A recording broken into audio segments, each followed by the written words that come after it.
pun memuliakan kami, arasy pun bergetar untuk menjawab doa-doa kami. Kami bukan anak biasa, kami punya semangat untuk berkarya, memberi manfaat untuk sesama, amalkan perintah Ilahi.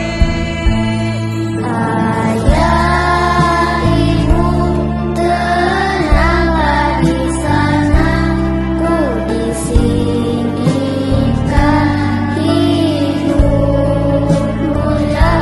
Ayah, ibu, bahagialah di sana karena Allah. Oke, dalam santunan anak yatim ini kami mengucapkan terima kasih kepada Ketua Umum kita, Bapak Vicky Prasetyo, dan juga kepada Ketua DPW Aceh, Bapak T. Rizal Amiruddin.